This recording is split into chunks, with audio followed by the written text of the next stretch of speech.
I will never forget the look in Arthur's eyes. A 74-year-old grandfather sitting in his favorite armchair, reading the Sunday paper. Suddenly, the page slipped from his fingers. He tried to pick it up, but his arm wouldn't obey. He tried to call out to his daughter, but his voice was a silent, twisted slur. His family panicked, thinking it was a heart attack. But it wasn't his heart. It was his brain, gasping for oxygen. However, in those terrifying minutes before the sirens wailed in the distance, Arthur performed a simple, ancient technique that left the doctors speechless. That single action may have saved his brain function. Hello, I am Dr. Kenji Sato, and welcome to the Senior Wellness Center. What you just heard is a nightmare scenario, but for Arthur, it had a different ending. I have spent over 30 years in emergency medicine and geriatrics, witnessing moments that define the rest of a patient's life. Too often, I see valuable lives change forever, simply because people froze in fear or waited too long, hoping the symptoms would pass. Today, we are not discussing abstract medical theories. We are discussing practical survival. In this video, I am going to teach you the exact physiological maneuver Arthur used to buy his brain precious time. But I also know the question that keeps many of you awake at night. You ask, Doctor, I live alone. Who will help me if I cannot speak? Do not worry, I have heard you. In addition to Arthur's technique, I will reveal a specific solo survival protocol. This is a step-by-step plan designed specifically for those who have no one to call out to in the next room. This knowledge is not just information, it is your shield. It is time to turn fear into readiness.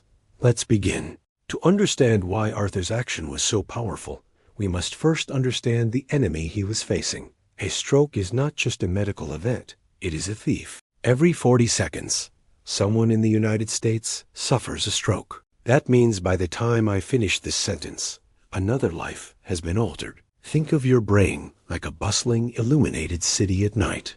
Every light represents a thought, a memory, a movement. A stroke is like a sudden power outage. A clot blocks the main power line, and instantly, a neighborhood goes dark. If the power is restored quickly, the lights flicker back on.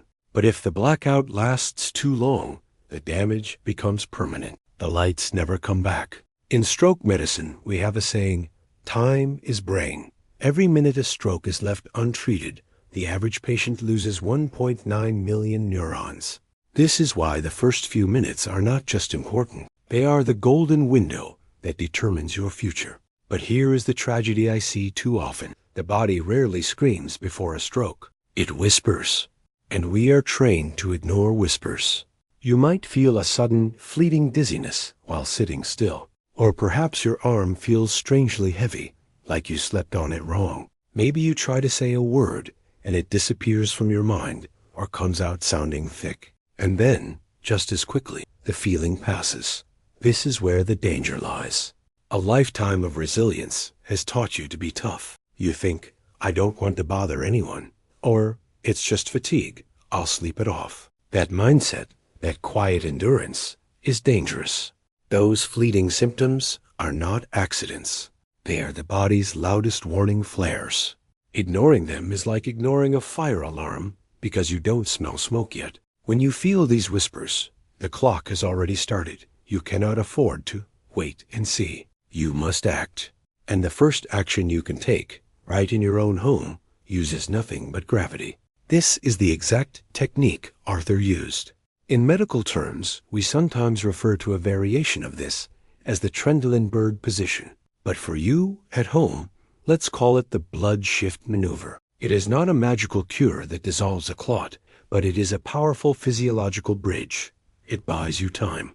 If you suspect a stroke or even a transient ischemic attack, your immediate goal is to maximize brain perfusion. Here is the precise protocol. Step 1 is immediate safety. Do not try to walk to the bathroom or splash water on your face. If you fall and hit your head, the situation becomes catastrophic. If you are standing, sit down.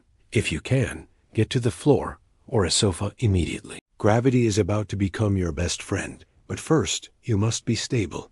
Step 2, position your body. Lie flat on your back. This is critical. Do not prop your head up with a thick pillow.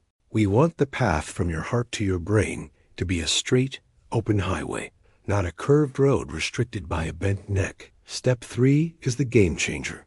Elevation. You need to raise your legs about 12 inches, or 30 centimeters, off the ground. Why 12 inches? Because your legs act as a reservoir for blood. By lifting them above the level of your heart, you utilize gravity to drain venous blood back into your core. This process creates a passive autotransfusion. It gently increases the volume of blood returning to the heart, which then pumps it directly to the brain. In a moment where a blockage is starving your brain cells, this extra pressure can be the difference between a neuron surviving or dying. But we must address a serious practical reality. Maintaining this position for 10 or 15 minutes while waiting for an ambulance is physically exhausting. If you are feeling weak, dizzy, or one side of your body is paralyzed, you cannot rely on your abdominal muscles to hold your legs in the air. And trying to stack slippery throw pillows or balance your heels on a dining chair can be dangerous. If your legs slip, that blood rushes back down, and the benefit is lost. You need absolute stability so you can focus entirely on staying calm.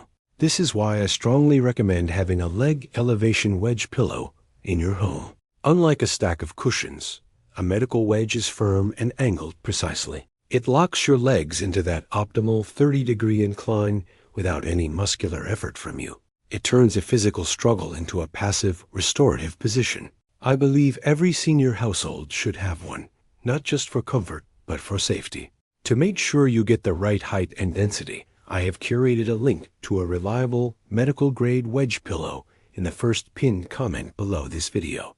Once you are flat and your legs are securely elevated, you move to the final step, the breath. Panic is the enemy of perfusion because it constricts your blood vessels. We need to do the opposite. We need to dilate them. Close your eyes and focus on the tip of your nose.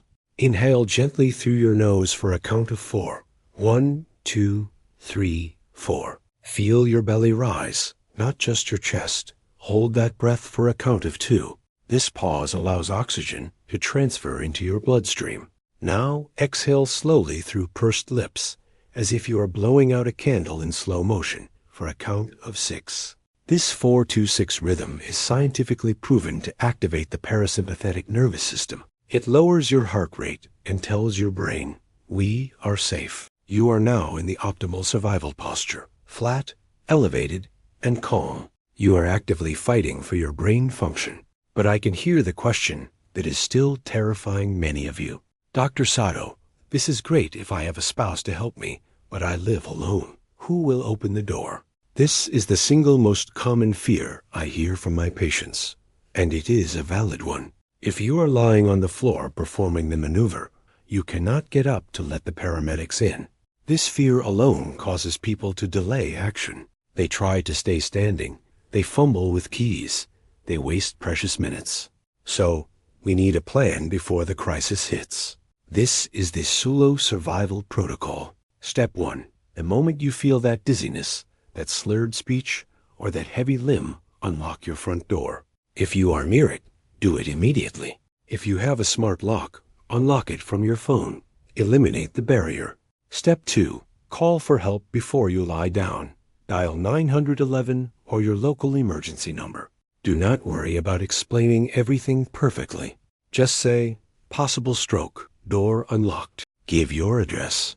Then, and this is crucial, put the phone on speaker mode and place it on the floor right next to where you will be lying. Keep the line open.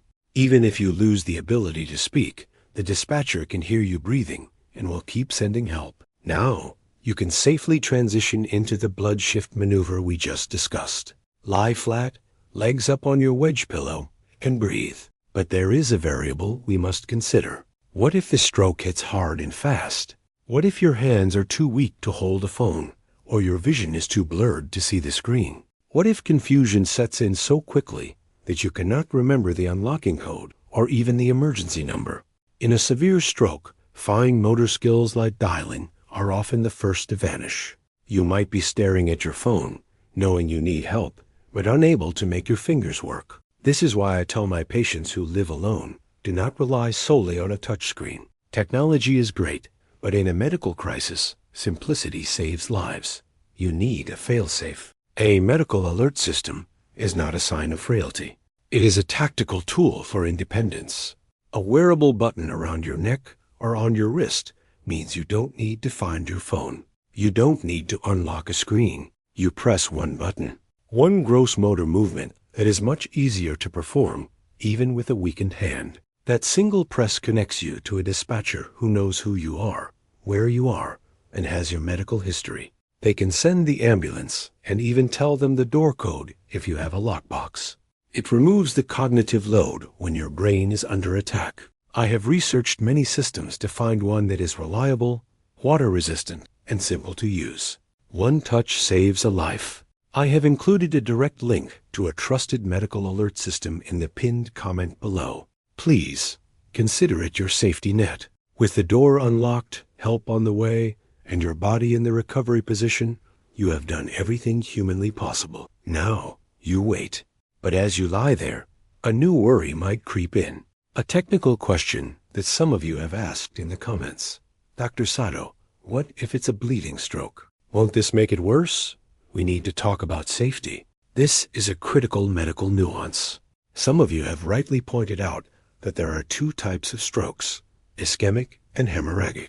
An ischemic stroke is caused by a blockage, a clot stopping blood flow. This is the vast majority of cases, about 87% of all strokes. A hemorrhagic stroke is different. It is caused by a burst blood vessel, a bleed in the brain. In a perfect world, we would scan your brain instantly to know which one it is. But at home, we are blind. So, is the blood shift maneuver safe? Here is the medical reality. For the 87% suffering from a blockage, increasing blood flow is vital. For the minority with a bleed, increasing pressure could theoretically be risky. However, panic is universally dangerous for both. Panic spikes your blood pressure uncontrollably, which is the worst thing for a bleed. The calm breathing part of this protocol reduces that spike. Lying flat is generally the standard first aid position to prevent fainting and injury. The leg elevation is a calculated decision for the most likely scenario. But remember, your primary mission is to call 911. The maneuver is what you do while you wait to keep your body calm and perfused. Regardless of the stroke type, there is one powerful truth that applies to everyone. The brain is resilient. Even if some damage occurs, your brain has a miraculous ability called neuroplasticity. It is not a fixed machine. Think of it like a GPS when a highway is closed. The brain can reroute traffic, finding new pathways around the damaged area to restore function. I have seen patients who lost their speech regain it, not by fixing the old cells, but by training new ones. Hope is never lost, but you don't want to rely on recovery. You want readiness. So, we are going to do something right now that might feel strange. We are going to run a fire drill for your brain. You practice for fires you hope never happen. Do the same for your health. I want you to close your eyes for a moment. Picture yourself in your living room. Suddenly, your hand feels numb. Do not let the fear rise. In your mind, immediately see yourself unlocking the door.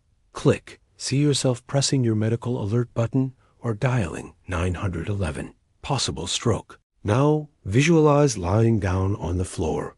You grab your wedge pillow. You put your legs up. You are safe. Start the breath. In for 4, hold for 2, out for 6. Feel the calm wash over you. Open your eyes. You just created a neural pathway for survival. If the moment ever comes, your body will know what to do before your mind panics. This is how you take your power back. But the best strategy of all is to stop the stroke before it even starts. And that begins the moment you open your eyes tomorrow morning. Prevention is not about expensive treatments. It is about how you start your day. The most dangerous time for strokes is often the early morning. This is when your cortisol spikes and your blood thickens after a night of dehydration. We need to counteract this. I prescribe a 3-minute morning reset to all my patients. It is simple but powerful. Step 1. Before you even get out of bed, sit on the edge. Take 3 deep, deliberate breaths. Expand your lungs fully. Step 2. While sitting, pump your calves. Lift your heels, then your toes, up and down. Do this for 1 minute. Your calf muscles are known as the second heart. By pumping them, you push stagnant venous blood back up to your main heart and brain. This simple action prevents that dizzy head rush when you stand up, stabilizing your blood pressure. Step 3. Hydrate immediately. Before coffee, drink a glass of warm water. This thins your blood instantly, making it easier to circulate. Nutrition also plays a role. Foods rich in natural nitrates, like beets and leafy greens, help your blood vessels relax and widen. But there is a silent killer we must expose. Silent hypertension. You cannot feel high blood pressure. You might feel fine, energetic even, while your pressure is dangerously high, stressing your delicate brain arteries. You cannot fix what you do not measure. Guessing your blood pressure is a gamble with your brain, and the house always wins. You need to know your numbers. Not once a year at the doctor's office, but regularly at home when you are relaxed. Having a digital blood pressure monitor at home is as essential as having a toothbrush. It gives you the truth. If you see a spike, you can act, you can breathe, you can call your doctor. But you need that data first. Accuracy matters. I have selected a monitor that I trust for its precision and ease of use. Big numbers. Simple operation. You can find the link to this specific monitor in the pinned comment below. Please, stop guessing. Start measuring. These small rituals, the calf pumps, the water, the monitoring, create a fortress around your health. They tell your body that you are listening, that you are caring for it. And a body that feels cared for is a body that fights for you. We have covered a lot today, from emergency maneuvers to daily habits. Let's bring it all together. Today, we started with a terrifying story, but we are ending with a plan. We are ending with hope. Remember, your body is never your enemy. Even in a stroke, those symptoms, the slur, the numbness, are not signs of failure. They are communication. Your body is asking for help. And now, you know exactly how to answer. You know how to use gravity with the wedge pillow. You know how to call for help with one touch. You know how to breathe. Preparation is the antidote to panic. It takes the power away from the fear and puts it back in your hands. To make this easier for you, I have gathered all the tools we discussed, the leg wedge, the medical alert, the blood pressure monitor, into one list. You don't need to search the internet. Just go to the safety resource list in the first pinned comment below this video. Click the links, look them over, and decide what is right for your home. Make your environment a sanctuary of safety. Arthur survived because he acted. You can survive because you are ready. Readiness is power. Thank you for trusting me with your time today. Your health is worth fighting for, every single minute. And if you enjoyed this content and want to continue your journey to a healthier life, check out the videos appearing on your screen now. I'm sure they'll help you immensely. Click on one of them, and I'll see you there.